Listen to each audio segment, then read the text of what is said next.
Assalamualaikum warahmatullahi wabarakatuh. Alhamdulillah. Kita mulakan dengan selawat Fatih. A'udzubillahi minasyaitonir rajim. Bismillahirrahmanirrahim. Allahumma salli ala sayyidina Muhammadin al-Fatih lima ughliqa wal khatim min sabaq. Nasiril haqqi bil haqqi wal hadi ila siratikal mustaqim. Wa ala alihi wa sahbihi haqqa qadrihi wa miqdaril azim. Sallallahu alaihi wasallam Muhammad wa ala alihi wasallam. Alhamdulillahi rabbil alamin. Alhamdulillah bertemu lagi Nisa, Efni, Feti, Zu, Kak Zai, Nisa di dalam bab yang keempat bagi manuskrip Masadirul Abdan wal Anfus. Baik, kita dah bercerita pada bab yang ketiga. Bab kita cerita apa? Bab ketiga kesihatan psikologi diri yang telah hilang. Baik, luaran. Kita akan berpindah pada bab yang keempat ni. Bab keempat ni Al-Balqi. Okey, kita terbang lagi duduk dengan Al-Balqi. Kita duduk dengan Al-Balqi dan dicerita pada kita mengenai gejala arat psikologi dan menentukan perbezaan sifat-sifatnya. Jadi, apa yang Al-Balqi kata di dalam manuskripnya? Punca dari segala gejala emosi yang berbahaya ini kebanyakan datangnya dari tekanan dan kegelisahan. Kesusahan, distres dan kegelisahan adalah punca banyak penyakit psikologi dan jiwa. Contoh, nanti kalian akan dapat klien yang menghadapi bipolar disorder. Bipolar disorder kan sudah dikategorikan oleh Al-Balqi di dalam psikosis punya illness kan. So, bila semua bipolar disorder, katakan ECT. It is ada bipolar.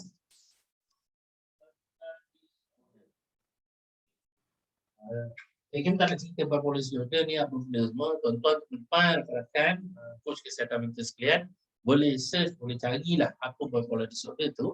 Okey, secara mendetailnya. Okey. Yang dia nak cerita, nak kaitkan dengan apa yang Al-Balqi kata ni, berpunca. Contoh, kalau berpuncanya bipolar disorder dalam ECT, dia berpunca daripada mana? Mungkin benar. Berpunca daripada ada dua. Stress, distress, okey, dan yang tekanan, okey, kesusahan, okey, distress dan kegelisahan. Kegelisahan.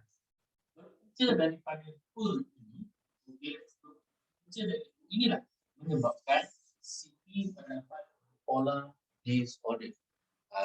Maupun bentuk-bentuk kemurungan yang agak berbahaya dalam hidup diri seseorang. Dan itulah teman-teman Allah sekalian, Happy, Kak Zai, Fena, siapa lagi?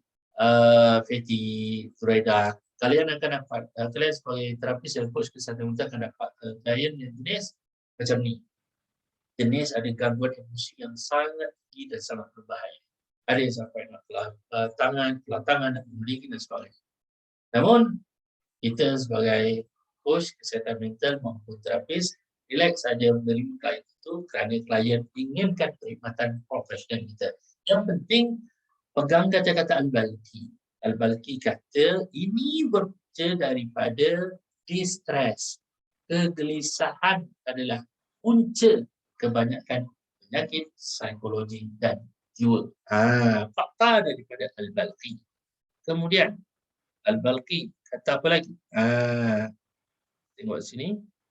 Kalau kita tengok major depressive disorder, bipolar disorder, anxiety disorder, benda-benda panic disorder, benda-benda yang disorder ni, dia adalah gangguan mental emosi sangat berat, berpunca dari distress. Stres yang bersifat negatif, seseorang merasa kesulitan dalam melakukan suatu hal yang akhirnya memberi kesan kepada kesihatan mentalnya. Makanya, nanti kalian akan didatangi oleh klien. Macam contohlah cik punya pengalaman. klien lelaki ini umur dalam 20-an, datang menghadapi major depressive disorder dan disahkan oleh doktor psikiatris. Memang ada dia punya laporan, bahawa laporannya menyatakan bahawa lelaki ini berusia 20-an mengidap major depressive disorder. Baik. So bila JKIM kendalikan mental health forensik ke atas beliau selama 3 hari intensif, dia dapati happy ya, dia dapati Fatty, dia dapati saya, okey, bahawa berpunca daripada ni distress, kesusahan yang dilalui oleh hidup dia dan kegelisahan yang dialami oleh diri dia menjalani kehidupan hariannya sebagai seorang pelajar sebuah universiti tempatan. Akhirnya apa berlaku? Mengundang kepada major depressive disorder. Gitu. Baik. Kita sama lagi. Baik. Dan kita nak mengenali apa yang dikatakan oleh Al-Balqi. Arat, gejalanya. Gejala, kenali gejala arat psikologi dan tentukan sifatnya. Maka, kalau kita tengok dekat sini, okay, orang yang kemarahan, orang yang marah, orang yang baik. Kita ambil Azman. Azman, kemarahan melampau. Kemarahan melampau. Dia punya baran, tak ingat, baran berapi dia. Baran berapi. So, bila kemarahan melampau, so, Al-Balqi kata apa? Gejala bagi orang-orang yang menghadapi kemarahan dan keagresifan.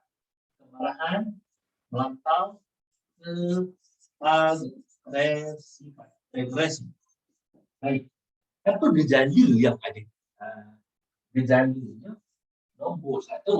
Sebelum seseorang menjadi marah, dia terlebih dahulu akan mengalami merasai kemurungan. Gejala sebelum. Jadi sebelum Azman mengalami kemarahan melampau, keagresifan melampau, maka dia ditandai dengan rasa murung. Rasa murung. Rasa murung. Okay, ada anxiety, rasa gelisah. Rasa gelisah. Baik, dia ada rasa apa lagi? Kesusahan, distress. Bagus lah. Al-Balqi dia sebut distress ni diletakkan sebagai termnya kesusahan, distress. Kesusahan. Yalah, bila orang dalam keadaan kesusahan, of course dia guna pada perkara yang negatif. Negatif, distress. Okey, terhadap situasi yang memicu rasa marah tersebut. Contoh, Azman, tapi situasi event dia bukan. Event dia. Okay. Mungkin gaji lambat masuk, ataupun bos bagi banyak duit.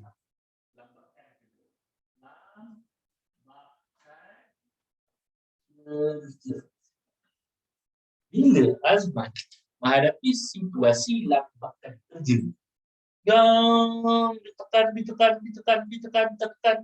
lagi banyak dia dapat, maka Azman mengalami bentuk kemarahan diri yang melampau dan agresif di tempat kerja.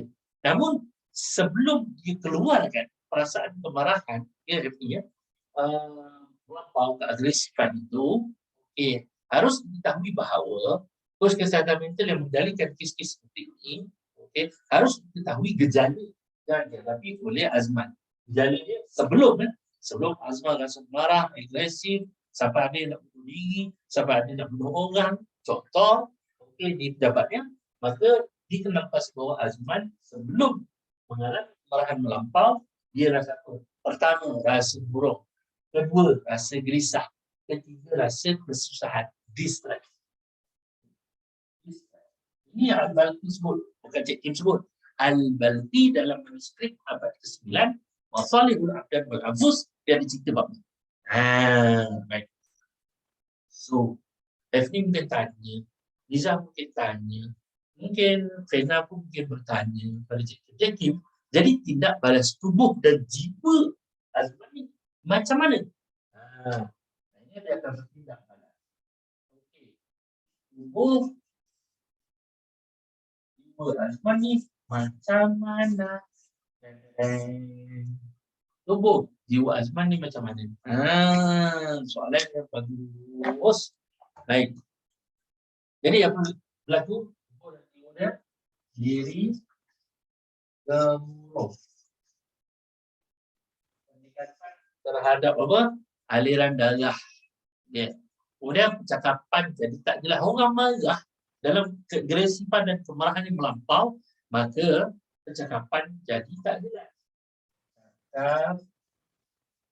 Tak jelas. Jadi apa lagi? Lagi Happy, Niza, Fetik, Fina, Kak Zai ya. Okey, Nisa ya. Okey, perubahan raut muka terutama pada warna kulit. Raut muka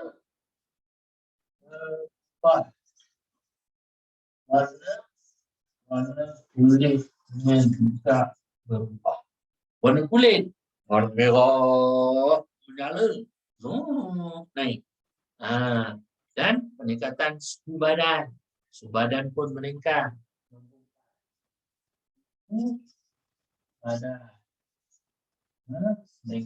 Suhu badan pun meningkat lah. Baik.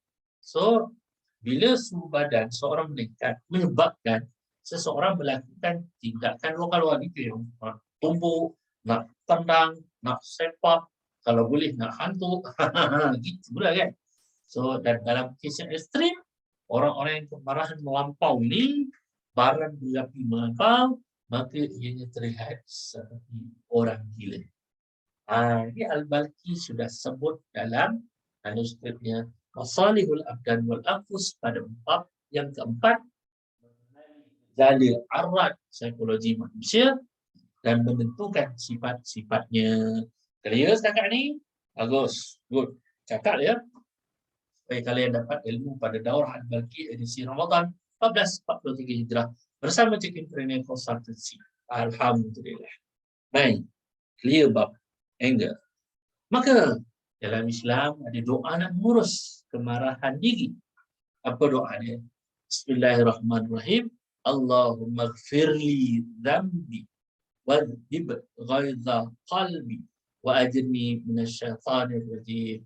Ya Allah, ampunilah dosaku ya Allah dan hilangkanlah kepanasan hatiku ya Allah, kerana sifat marah sifatnya panas.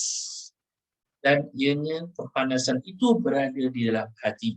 Dan lepaskanlah aku dari syaitan yang terkutuk. Kerana bila kemarahan, keagresipan ini, apa yang berlaku di dalam dada Azman ada rasa panas. Bagi bila panas, dia kena ada yang sejuknya. Maka apa yang sejuknya adalah air. Ambillah wuduk. Wuduk, ambil wuduk, ya Allah, maka aku ambil wuduk ini untuk meredam emosi kemarahan yang aku alami. Wuduk, perlahan, sambil selawat sikit, ambil lagi, wuduk sampai kepala. Sebab tu Cik Kim tak ada rambut sangat. Senang kan? Supaya apa? Supaya air itu masuk, resap, dekat kulit dan menenangkan. Sebab itulah apa yang Al-Balqi kata, kalau kita nak mengenali individu mempunyai gejala psikologi dan menentukan sifat-sifatnya, antaranya yang pertama adalah kes mengalami kemarahan atau maka kena tahu event yang berlaku dan Azman mempunyai kemarahan melampau dan keagresifan. Dan kita tengok juga sebelum berlaku kemarahan terhadap Azman rasa buruk, rasa gelisah, rasa kesusahan, stres. Dan apa berlaku pada tubuh dan jiwa dia? Diri terpuruk, darah, aliran darah pun cepat naik. Cakap ke bawah, wan kulit pun turun ke bawah, dan suhu badan pun terjadi tinggi. Dan pada dalam kes-kes yang paling teruk, paling tinggi, boleh menyebabkan kita nampak orang itu seperti orang gila yang sedang mengamuk. Wallahu a'lam bishawab. Itu untuk gejala yang pertama, yaitu marah dan keagresifan. Clear setakat ni? Bagus. Boleh sambung lagi? Bagus. Nampak gaya fokus, tengah fokus betul-betul tu. Hai, sambung. Hai. Lagi. Apa yang dinyatakan oleh Al-Balqi dalam manuskrip dia, Masalihul Abdan wal Anfus. Hai. Gejala seterusnya ini perasaan gerun dan takut. Ni pernah rasa takut? Kak saya pernah rasa takut? Pernah rasa takut? Pernah rasa gerun, komentar dan sebagainya? Yes. Baik. Kita tengok juga. Tadi kita yes. Apa ini? Katakanlah. Yes. Pena. Sudah. Pena. Pena mengalami ketakutan. Oh, Pena takut. Pena mengalami ketakutan. Orang perempuan macam-macam dia jenis ketakutan. Ketakutan kena tinggalkan isteri, ketakutan kena tinggalkan suami, ketakutan kena buatan orang, ketakutan macam-macam hal ketakutan. Maka kalau kita tengok, oh, Pena ketakutan. Okay, ketakutan. Katakanlah kita tengok dia ketakutan, betul kan? Oh, ketakutan terhadap rezeki. Ketakutan untuk mengulihi rezeki dalam hidup. Sebab tu kadang pagi petang siang malam dia bertumpus lumus untuk cari duit macam. Jadi bila otak ni itu memiliki perasaan ketakutan terhadap kehidupan, mempunyai rezeki, maka takut terjadi. Dan yang pertama, perasaan takut dan gerun akan bermula dengan kemurungan dan kesusahan. Dan akan pergi kepada kemurungan. Murung, sedih, hati sedih, fikirkan tentang rezeki macam mana nak cari rezeki, macam mana nak cari duit, macam-macam. Dan ada seterusnya, kesusahan, kesusahan. Preventif berlaku pada diri dia. So, maka pendedahan terhadap benda atau situasi yang sangat menakutkan. Apabila seorang terlalu memikirkan, membayangkan atau mendengar sesuatu yang sangat menakutkan dari apa yang dilihat atau dilihat, dia kata, apa yang menyebabkan Pena menjadi ketakutan terhadap rezeki? Oh, rupanya kat sini apa? Kematian suami secara tiba-tiba. Kematian suami secara tiba-tiba. Ini penyebab utama event yang berlaku pada diri Pena sehingga ketakutan untuk memperoleh rezeki, ketakutan untuk meneruskan kehidupan harian dia. Terhadap apa? Event yang berlaku pada Pena adalah kematian suami secara tiba-tiba. Bila ialah suami tempat bergantung segala-galanya, perolehan pendapatan suami daripada suami untuk diberi pada anak-anak pada Pena, jadi tiba-tiba hilang, lost. Kematian suami secara tiba-tiba, maka Pena mengalami ketakutan untuk meneruskan kehidupan harian dia dengan anak-anak. Dan gejala yang Pena dapat adalah kemurungan, kesusahan, distress. Dia mula distress, merasa kesusahan setelah kematian suami yang tersayang. Dia mula rasa kemurungan setelah kematian pasangan dia. Ya Allah, apa salah ya Allah, suami aku ni kau ambil awal ya Allah. Macam-macam. Jadi takut yang berlebihan boleh menjurus kepada gerun dan panik. Maka dia takut meneruskan kehidupan dia selepas suami dia meninggal kerana dia berkait rapat dengan kehidupan dia, meneruskan kehidupan diri dia, harian dia dengan anak-anak. Maka berlakulah yang tiga yang dikatakan anxiety, dan panic. Dalam otak ni banyak anxiety, kerisauan. Risau macam mana nak teruskan sekolahan anak, risau macam mana nak teruskan kehidupan peribadi, macam mana nak selesaikan hutang sana, hutang sini dan sebagainya. Maka teman-teman minta Allah sekalian, Rena akhirnya berjaya anxiety dan panik. Ini Al-Balqi sebut sedang abad yang ke-9 lepas. Maka tidak balas tubuh Rena macam mana? Apa berlaku Rena ya? Apa berlaku Revni ya? Apa berlaku Kak Zai ya?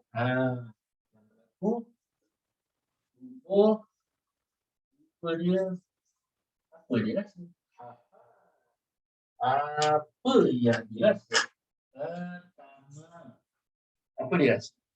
Perubahan suhu badan menjadi hangat atau dingin.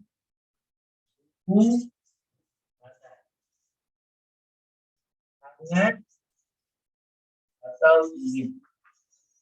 Kalau orang-orang anxiety, Fena ni akan menghadapi anxiety, dia dua je, sama ada bahagian tubuh dia tu akan rasa hangat atau panas. Selalunya lah orang anxiety ni, bahagian-bahagian tubuh dia, tangan atau kaki dia akan rasa sejuk, dingin.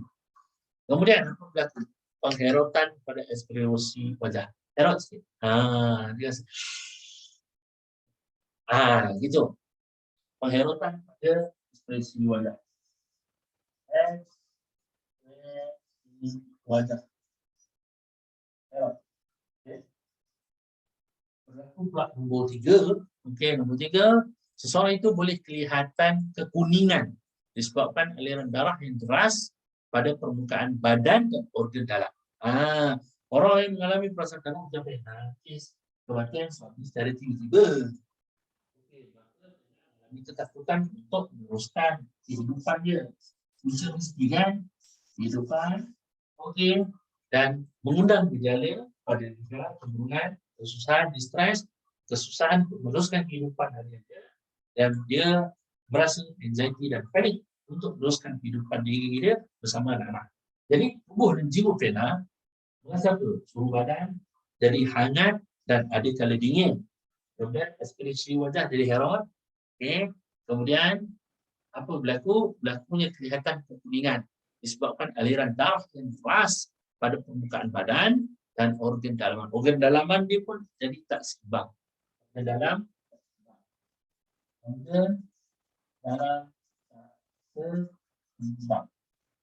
baik. Kemudian tangan dan kaki menggigil tanpa kawalan.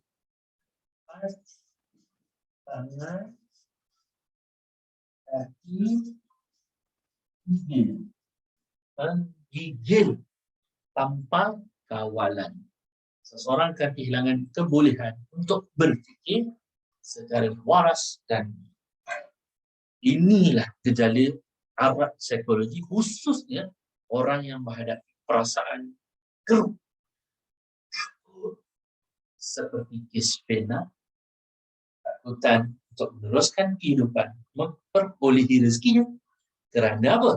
Event yang berat ini adalah kematian suami secara tiba-tiba. Ini sangat banyak Fena, Kak Zai, siapa lagi? Fenty, Zu, Nisa. Ramai wanita dekat luar sana memerlukan bantuan kalian. Kerana mereka akan mencari coach kesihatan mental untuk mereka menurunkan gejala perasaan ketakutan meneruskan kehidupan selepas diceraikan oleh suami maupun kehilangan pasangan yang tersayang seperti contoh kes Fena. Ini contoh aja, contoh saja. Okey, punya semua. Bagus. Okay, alhamdulillah. Tahniah, terima kasih. Kita sambung lagi. Sikit lagi sambung lagi. Perasaan gerun, takut. Kerana itulah diajarkan doa mengurus ketakutan. Apa doanya? Allahumma inna naj'aluka fi nuhurihim wa na'udzubika min syururihim. Ya Allah, kami menjadikan Engkau ya Allah sebagai pihak yang memegang leher mereka, dan kami berlindung kepadamu dari kejahatan mereka. Banyak amalkan doa-doa untuk mengurus ketakutan diri. Al-Balqi sebut in out, in out. Maknanya kalau nak rawat psikologi diri ni, dia kena in out. Gitu. Baik. Clear. Bagus.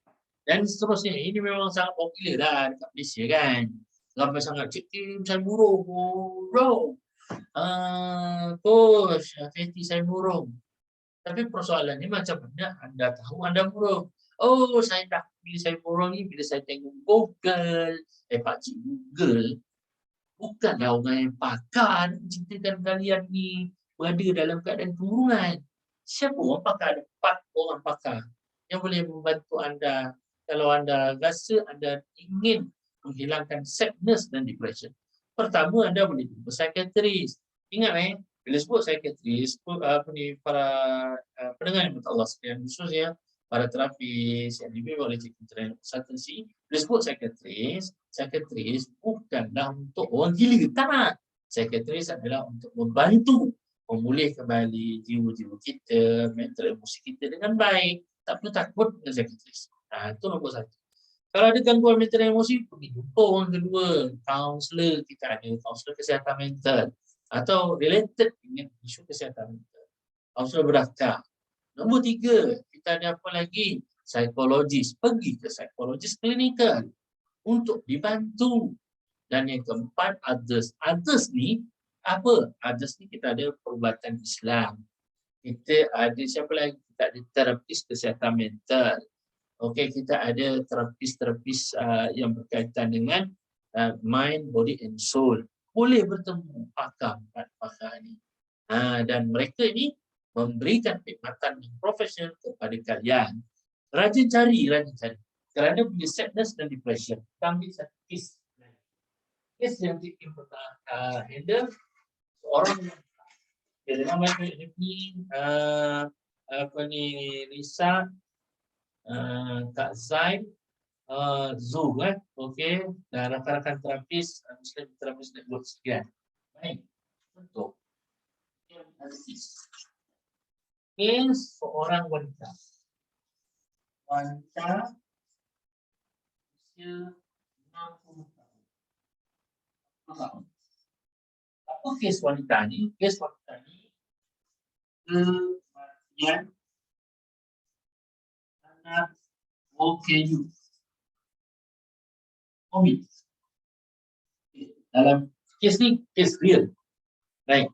Wanita ni datang, tengok bertongkar-tongkar, macam kelumpuhan, kesian. So, rupanya, dia kelumpuhan mental dan emosi. Kerana dia ada sadness dan depression. Kesedihan dan kemurungan dia bersebabkan faktor kematian anak OKU yang disayang, dan anak OKU dia tu terlibat dengan kematian COVID. Right. So, eventnya adalah anak OKU meninggal kerana COVID. Bila wanita ini di dalam tempohan COVID tempoh hari, anak OKU dia meninggal, dia tak dapat urus, tak dapat nak cakap, tak dapat benda nak lepas daripada hati dia, maka berlakulah sadness dan depression. Maka berlakulah apa? Kat sini, berlakulah kesedihan. Berlakulah apa lagi? Kesedihan dan kemurungan. Jadi kalian yang menghadapi klien-klien macam ni, kalian kena tahu gejala dia macam mana. Okey, baik.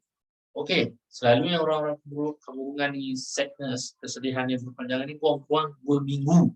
Selepas daripada 2 minggu tu, kalau dia sedih macam itu petanda kepada gejala sadness and depression. Baik. So, apa gejalanya bagi wanita seperti ini yang kematian anak OKU bersebab daripada event kematian OKU meninggal karena COVID? Apa yang dilakukan pada wanita tersebut? Nombor satu gejalanya adalah kehilangan sesuatu yang dicintai. Nombor satu, dan anak yang disayangi. Kehilangan anak yang disayangi. Okay.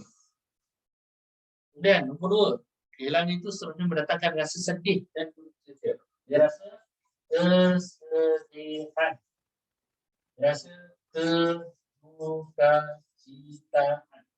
Al-Maklumlah. Anak Okey itu bagi dia adalah anak yang sangat spesial pada dia. Namun tak dapat diuruskan jenazah di kala Covid, maka kesedihan itu mendatangi setiap kali terkenang-kenang atau dia duduk seorang-seorang, terkenang-kenang imbasan-imbasan. Yang menjadikan dia rasa, ya Allah, tak tahan. Nak jumpa someone untuk dibantu melepaskan kemurungan. Apabila sedih dan duka ini bertambah teruk, ia boleh menjadi kemurungan dan melankolia. Seseorang yang menderita akan cepat berputus asa dan kurang sabar. Keluar ada dua benda dalam diri wanita. Terusnya adalah, okey, dia cepat putus asa. Cepat putus asa. Okay. Dan terusnya kurang kesabaran.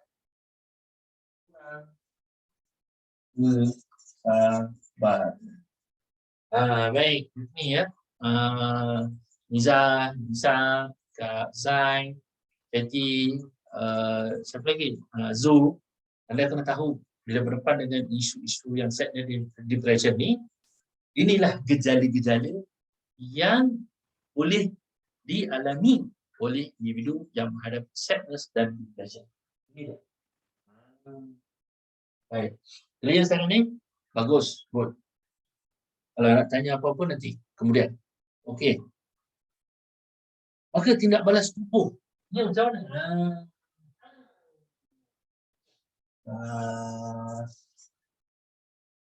Tubuh. So, apa tindak balas tubuh dan jiwa dia? Okey. Kemungkinan mencederakan tubuh. Ya. Wanita ni dah cuba untuk mencederakan diri dia.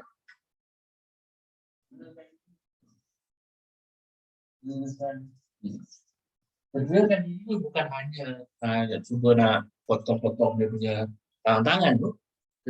Cuba untuk cuba mencederakan diri ni juga boleh ditafsirkan sebagai dia mencederakan diri dengan tak makan berminggu-minggu. Allah Akbar. Kesian wanita tersebut. Kemudian boleh menjadi ke tahap hilang kewarasan.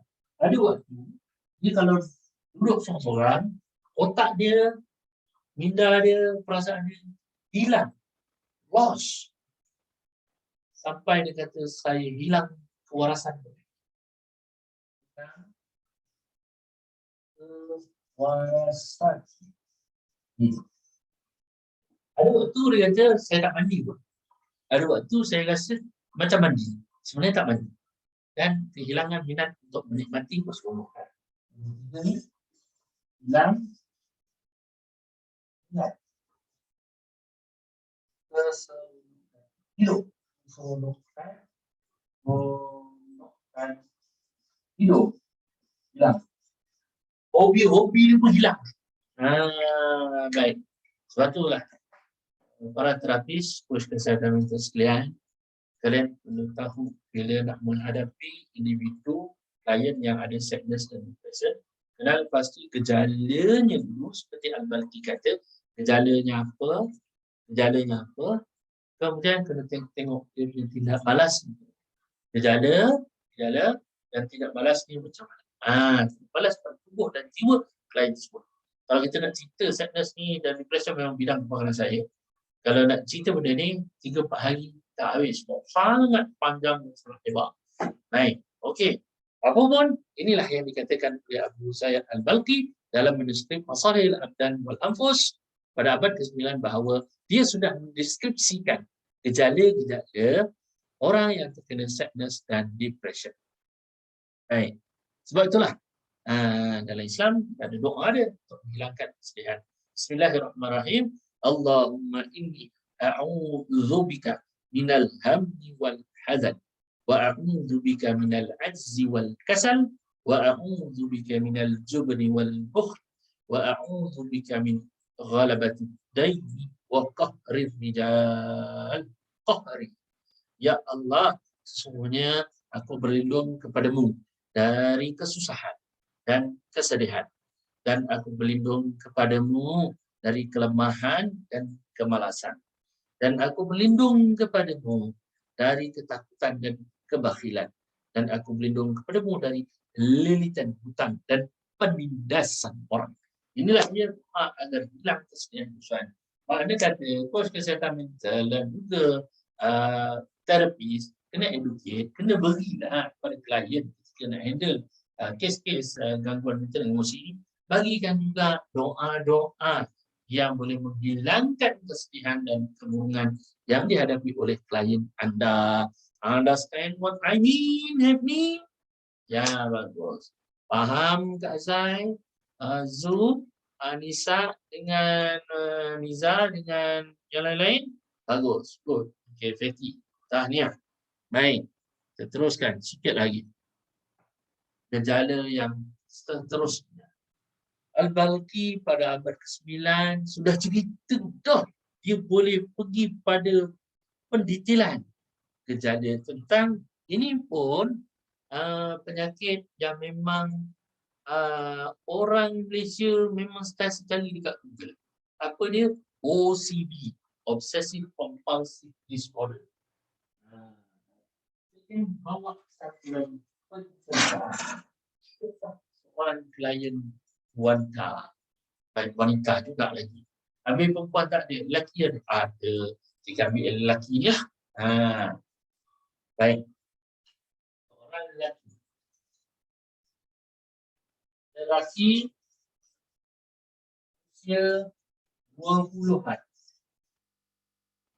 Sudah disahkan oleh doktor mengidap OCD, Obsessive Compulsive Disorder, gangguan obsesi. Okey, yang mana gangguan obsesi ini dia ni melibatkan pada pemikiran berulang-ulang, negativity berulang-ulang, dan dia kalau duduk bilik air tu sampai berjam-jam dekat bilik air.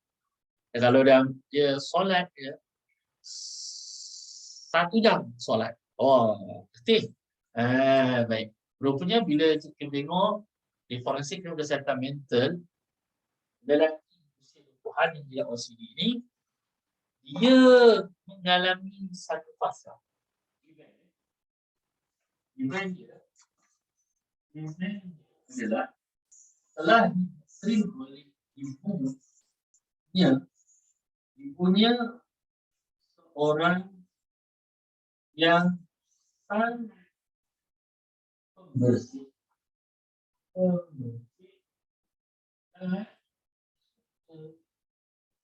ulang-ulang, kata ulang-ulang benda. Dan ketika meningkat dewasa, dia terbentuk dalam pemikiran lelaki ini, terbentuklah satu pikiran sangat bersih dan suka bercakap bulan-bulan. Sehingga memang tahulah, kesian.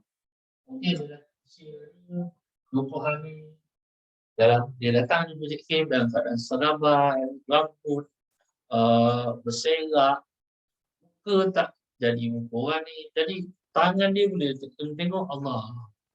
Hancur tangan dah.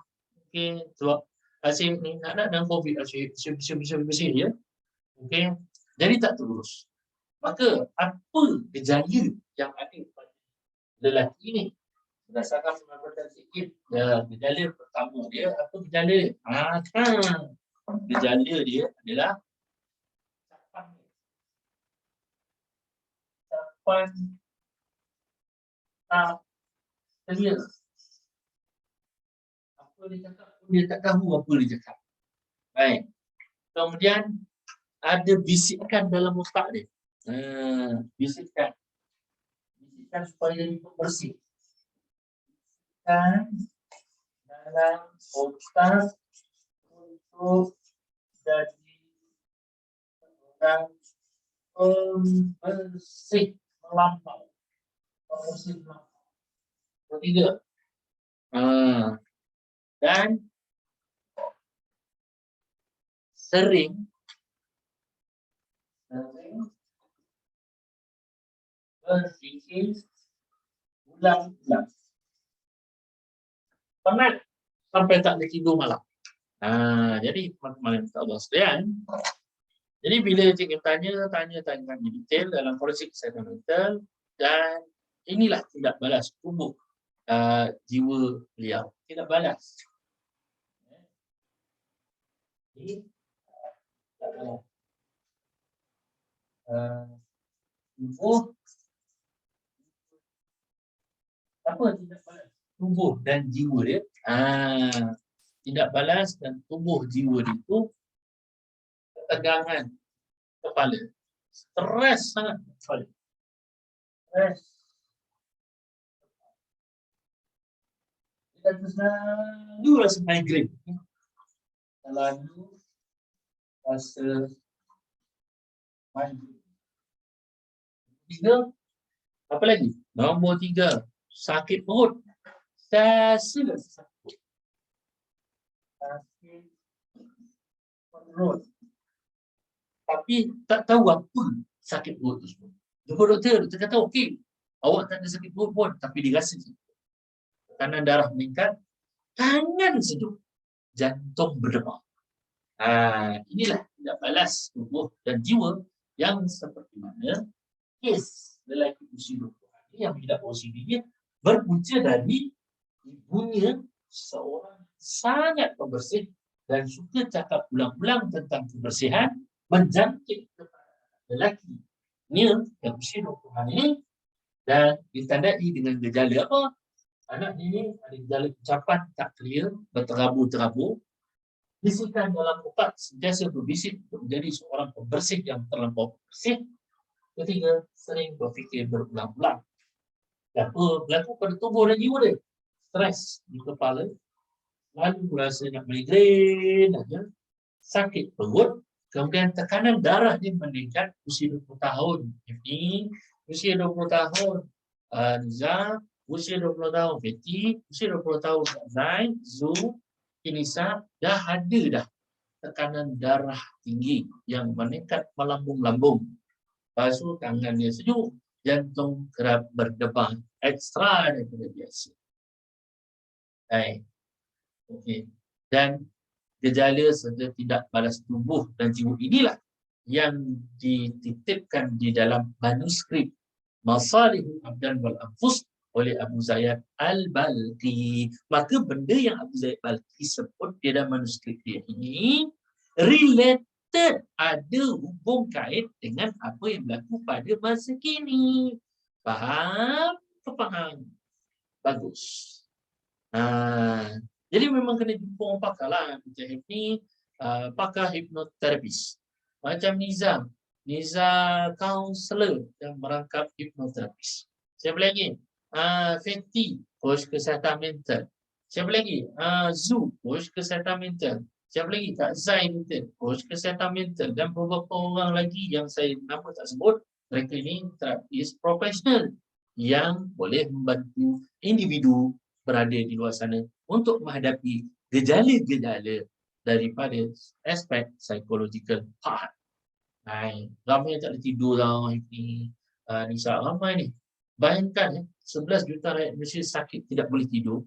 Antara puncanya adalah tekanan perasaan, cemas, kemudian kemurungan, serta ketagihan bermain gadget, menjejaskan apa? Kesihatan dan pengurusan kehidupan harian mereka. Inilah yang dinyatakan oleh dalam manuskrip Masalihul Abdan wal Anfus oleh Abu Zaid Al-Balqi abad ke-9. Oh, detail. Kalau kita nak cerita Abu Al-Balqi ni memang mendetail. Nak pada OCD ni. Nanti next time kita akan belajar berkaitan dengan waswasah al-qahri. Baik, insya-Allah. Baik, kita nak tengok lagi. Kerana itulah didatangkan doa untuk menghilangkan was-was. Was-was nak hilangkan ada doa. Doa mengubat penyakit was-was hati adalah wal awwal wal akhir wal zahir wal batin wa huwa bi kulli syai'in alim. surah Al-Hadid ayat 3. Bacalah surah ini berkali-kali. Dan bukan hanya baca, tapi orang-orang yang terkena OCD ini kena dapatkan bukan rawatan saja, kena belajar ilmu mengurus was-was pemikiran maupun was-was fizikal yang berlaku dalam kehidupan harian. Itu. Insya-Allah nanti kita akan sambung pada daurah kelas yang seterusnya pada bab 5, 6, 7, 8. Kita akan sambung pada selepas raya nanti. Insya-Allah. Moga-moga dapatan dan perolehan daripada bab pertama, bab kedua, bab ketiga dan keempat. Moga-moga menjadilah kiranya juga sebagai satu amalan kalian di dalam setting terapi maupun coaching kesihatan mental. Wabillahi taufiq wal hidayah. Wassalamualaikum warahmatullahi taala wabarakatuh. Bismillahirrahmanirrahim. Fafahamnaha Sulaiman kulan atana hukma wa ilma. Wasakharna ma'a Daud wal jibali yusabbihna wa tarukum fa'ilin. Ya Hayyu ya Qayyum ya Rabb Musa wa Harun wa ya Rabb Muhammadin sallallahu alaihi wasallam ajma'in. Wabillahi taufiq wal hidayah. Wassalamualaikum warahmatullahi taala wabarakatuh.